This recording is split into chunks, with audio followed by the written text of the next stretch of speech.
देख रहे हैं न्यूज नेशन। रात के 8 बज चुके हैं। हम हाजिर हैं खबर कट टू कट के साथ और खबर कट टू कट में सबसे पहले एक स्पेशल रिपोर्ट आपको हम दिखाने जा रहे हैं जो कोरोना से जुड़ी हुई है। क्या कोरोना से होने वाली मौतों का आंकड़ा हिंदुस्तान और दक्षिण एशिया में कम रहने के पीछे वजह हमारे पूर्वज और उनसे मिला हुआ जीन है?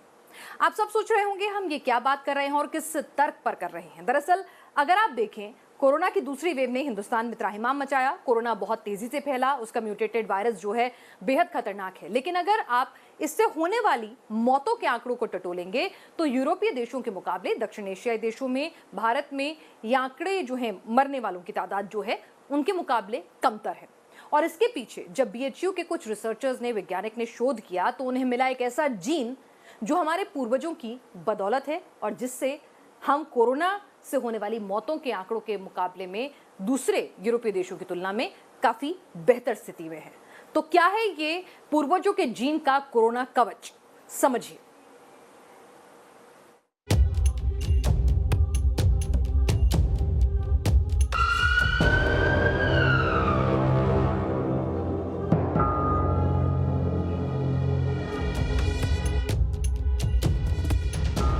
कोरोना वो महामारी जिसने भारत को हिलाकर रख दिया। ऑक्सीजन के संकट से लेकर अस्पतालों में बेड और रेमडेसिविर जैसी दवाओं के लिए लोगों के बीच भागा दौड़ी नजर आई। भारत में रोजाना कोरोना के हजारों मामले सामने आए, लेकिन एक ऐसा सच भी था जिससे पूरी दुनिया हैरान थी और वो तथ्य था कोरोना से होने वाली मौत। आखिर ऐसा क्या हुआ कि भारत में कोविड मामलों के अनुपात में मौत की दर कम रही? यूरोपीय देशों में ऐसा क्यों नहीं हुआ? आबादी के लिहाज से भारत से छोटे ब्राजील में भी मौत की दर ज्यादा क्यों रही? इन सब सवालों का एक ही जवाब है, हमारे पूर्वजों से मिला gene AC2।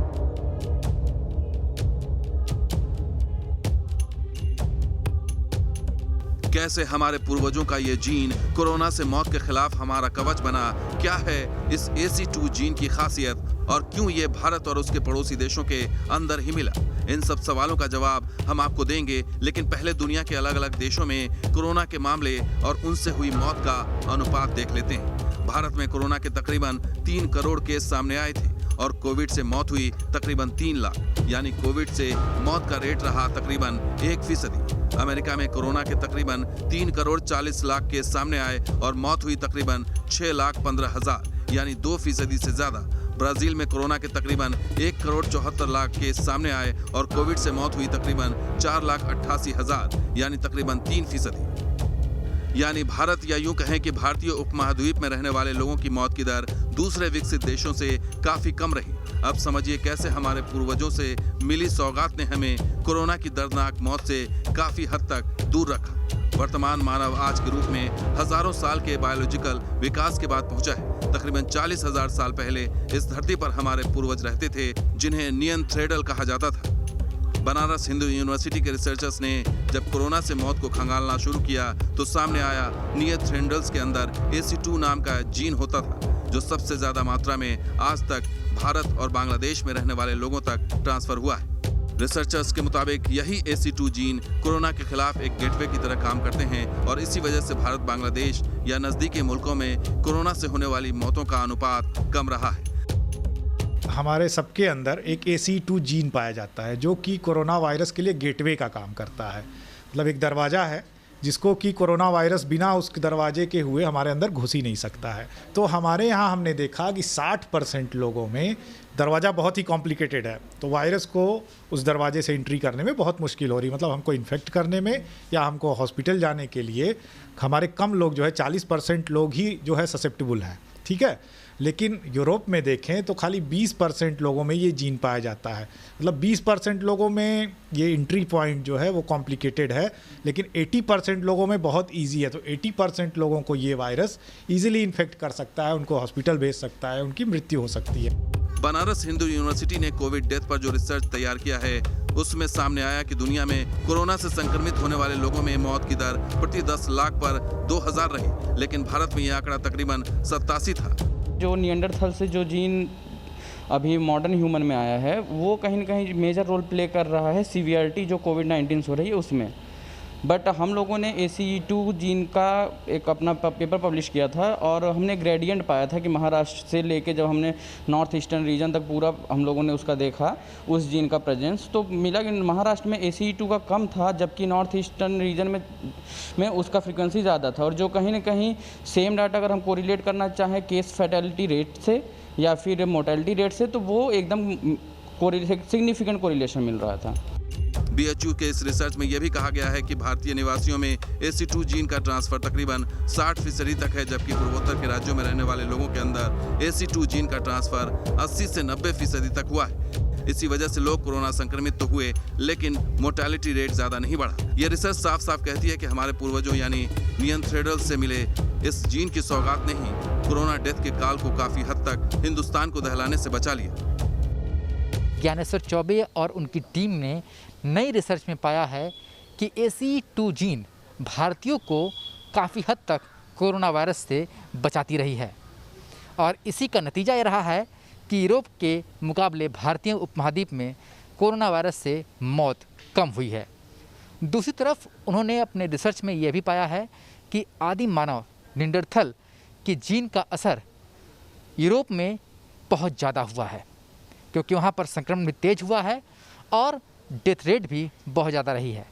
Video journalist Vipin Singh के साथ सुशांत मुखर्जी, न्यूज़ नेशन, वाराणसी।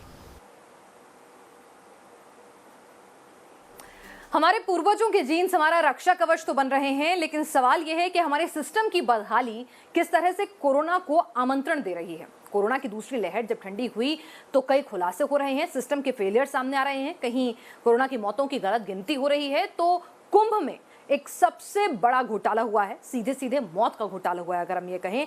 कुंभ के अंदर जो कंपनीज को टेस्टिंग की जिम्मेदारी सौंपी गई थी, उन्होंने 1 लाख टेस्टिंग जो है फर्जी कर दी, यानी कि गलत रिपोर्ट दे दी। कोई कोरोना पॉजिटिव भी था तो भी उसको नेगेटिव बना दिया, और ये प्रशासन की मिली भगत के बगैर मुमकिन हो पाया, ऐसा नहीं हो सकता। किस तरह से इस कंपनी और प्रशासनिक अधिकारियों की मिली भगत ने लाखों लोगों की जिंदगी दांव पर लगा दी और कुंभ को बना दिया सुपर स्प्रेडर। देखिए हमारी अगली रिपोर्ट में क्या है ये पूरा का पूरा कोरोना का घोटाला।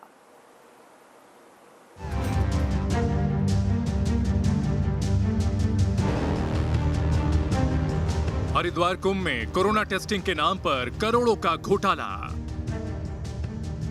टेस्टिंग में फर्जीवाड़े से सुपर स्प्रेडर बने कोरोना संक्रमित। जब देश में कोरोना की दूसरी लहर चरम पर थी, तब हरिद्वार में कुंभ का आयोजन चल रहा था। उत्तराखंड सरकार ने कोरोना संकट को देखते हुए सख्त गाइडलाइंस के तहत इस महाआयोजन को कराने की अनुमति दी थी। शर्त थी कि कुंभ मेले में शामिल होने के लिए आने वाले श्रद्धालुओं को बिना नेगेटिव कोरोना टेस्ट रिपोर्ट के एंट्री नहीं मिलेगी। सरकार की ओर से कोरोना टेस्ट के लिए रेट भी तय किए गए थे। कुंभ में एंटीजन टेस्ट के लिए 350 रुपए की रेट तय की गई थी। ऐसे में कुंभ में आए करीब 50 लाख लोगों के लिए ये रकम 175 करोड़ रुपए हो जाती है और मुनाफाखोरों की नजर इसी 175 करोड़ रुपए पर थी। उत्तराखंड के हेल्थ डिपार्टमेंट की अब तक की जांच में पता चला है कि कुंभ मेले में 1 लाख कोरोना रिपोर्ट फर्जी थे। हरिद्वार कुंभ के दौरान श्रद्धालुओं के RT-PCR टेस्ट में बड़ा फर्जीवाड़ा सामने आ रहा है। बड़े पैमाने पर फर्जी रिपोर्ट का खुलासा हुआ है। 1 लाख के करीब फर्जी रिपोर्ट इस दौरान दी गई हैं, क्योंकि कोविड की नेगेटिव रिपोर्ट के बाद ही आप प्रवेश कर सकते थे। और इस दौरान ये बताया जा रहा है कि बड़े पैमाने पर ऐसे लोग जिन्होंने टेस्ट नहीं कराए उनके भी रिपोर्ट जारी कर दी गई। और कई ऐसे लोग हैं जो हरिद्वार कुंभ में आए ही नहीं थे और उनको कुंभ में आने का मैसेज तक मिला। अब इस मामले में स्वास्थ्य सचिव अमित नेगी ने जांच बैठाई है। हरिद्वार DM सी रविशंकर को ये कहा गया है कि वो 15 दिन के भीतर इस पूरे मामले की जांच सामने लाएं। इस पूरे मामले की जांच के बाद ये साफ हो जाएगा कि आखिरकार किस स्तर तक ये सारी गलतियां हुई हैं, किस स्तर तक ये फर्जीवाड़ा हुआ है। कुंभ के दौरान कोरोना टेस्टिंग को लेकर स्वास्थ्य विभाग की जांच में पता चला है कि एक प्राइवेट एजेंसी ने 1 लाख जाली कोविड नेगेटिव सर्टिफिकेट जारी किए। इस फर्जीवाड़े को कैसे अंजाम दिया गया, अब ये समझिए। एक एंटीजन टेस्ट किट में एक यूनिक नंबर होता है, मतलब इसका इस्तेमाल सिर्फ एक बार के लिए ही किया जा सकता है। लेकिन एक एंटीजन टेस्ट किट के जरिए 700 लोगों के सैंपल की जांच की गई। जांच कराने के लिए जो नाम और पते दिए गए वो भी काल्पनिक थे।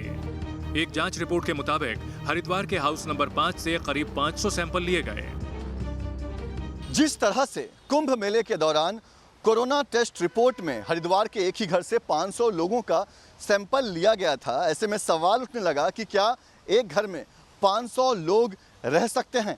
वहीं कई रिपोर्ट्स में एड्रेस की जगह पर हाउस नंबर 56 अलीगढ़ तो कहीं पर हाउस नंबर 76 मुंबई लिखा हुआ है। अब आप सोचिए, मुंबई जैसे मेगा सिटी में क्या आप हाउस नंबर 76 इस पते पर पहुंच सकते हैं? वो भी तब जब ना तो कोई पिन कोड हो और ना ही एरिया को लेकर कोई जानकारी, बस लिख दिया हाउस नंबर 76 मुंबई। इतना ही नहीं, कोरोना टेस्ट के नाम पर हुए इस घोटाले में मोबाइल नंबर के जरिए भी फर्जीवाड़ा किया गया। एक मोबाइल नंबर से 50 से ज्यादा लोगों का रजिस्ट्रेशन किया गया। जो फोन नंबर इस्तेमाल किए गए वो भी फर्जी थे। जांच में सामने आया है कि कानपुर, मुंबई, अहमदाबाद समेत 18 दूसरे जगहों के लिए एक ही मोबाइल नंबर का इस्तेमाल किया गया। जांच में पाया गया कि एजेंसी ने सैंपल कलेक्ट करने के लिए जिन लोगों को रखा था उनमें 200 राजस्थान के थे। इसे लेकर जब रजिस्टर्ड सैंपल कलेक्शन एजेंट से संपर्क किया गया तो उनमें से 50% से ज्यादा राजस्थान के छात्र और डेटा एंट्री ऑपरेटर थे। हरिद्वार कुंभ में कोरोना जांच के नाम पर हुए फर्जीवाड़े की जांच में बड़ा खुलासा हुआ है। एक सैंपल कलेक्शन एजेंट राजस्थान के हनुमानगढ़ का रहने वाला है और सरकारी स्किल डेवलपमेंट सेंटर में ट्रेनिंग ले रहा है।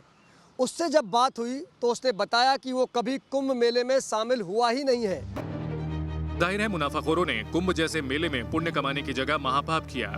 करोड़ों के चक्कर में वो ये भूल गए कि उनकी इस लापरवाही से लाखों लोगों की जिंदगी संकट में पड़ सकती थी। हरिद्वार से सुरेंद्र डसीला के साथ team news nation.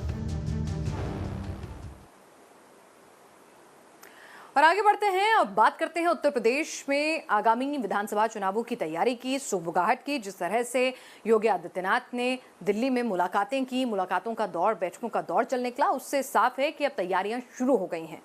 Samajwadi party कह रही है कि 22 में होगी बाईसाइकिल की सवारी, तो इधर अपना अस्तित्व तलाश रही कांग्रेस जो है प्रियंका गांधी के नेतृत्व में कोशिश कर रही है कि उत्तर प्रदेश में अपनी खोई हुई जमीन तलाशे। लेकिन रास्ता इस बार भी वही है, अल्पसंख्यक वोट बैंक। इस बार मदरसों के जरिए उत्तर प्रदेश में अल्पसंख्यक वोट बैंक के ऊपर निशाना साधने की तैयारी है कांग्रेस की। क्या है नई स्ट्रैटेजी और कितनी कारगर होगी जब बीजेपी राम का नाम जप रही है? देखिए इस रिपोर्ट में।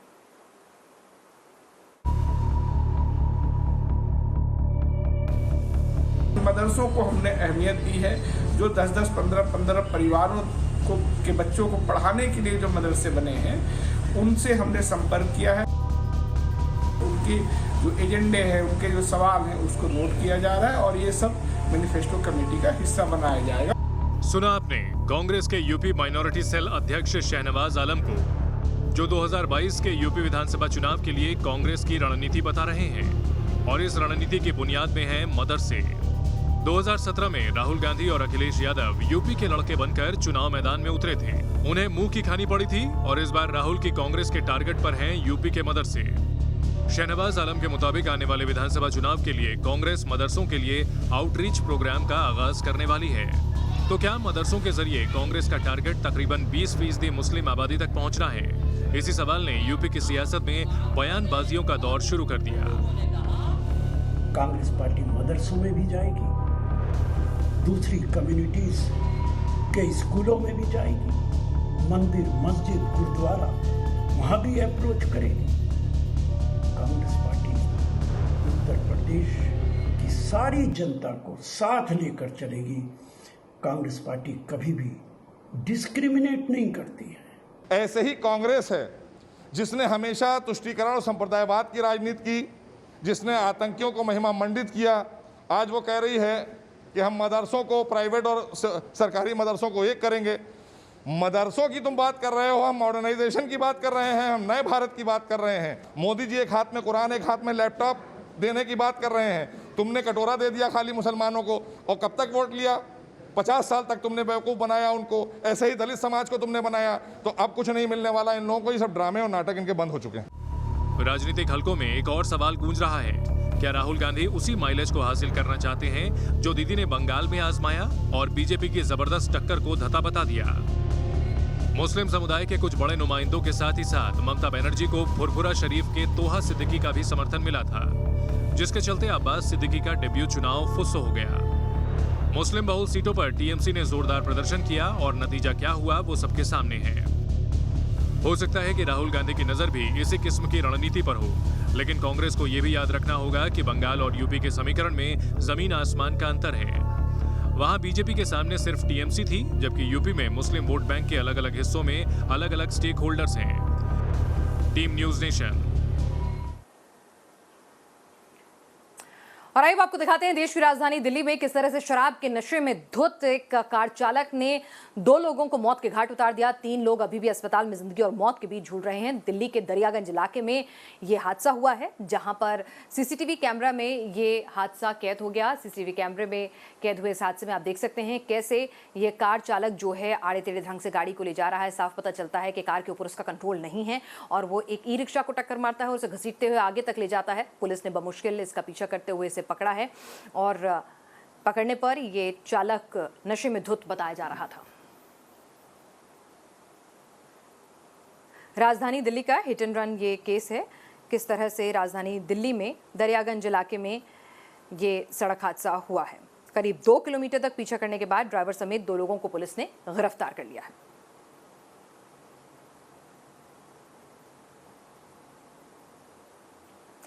आपने देखी देश और दुनिया की तमाम अहम खबरें, जो जानना समझना आपके लिए जरूरी था। खबर कट टू कट में आज के लिए बस इतना ही। दीजिए इजाजत, आप देखते रहिए न्यूज नेशन।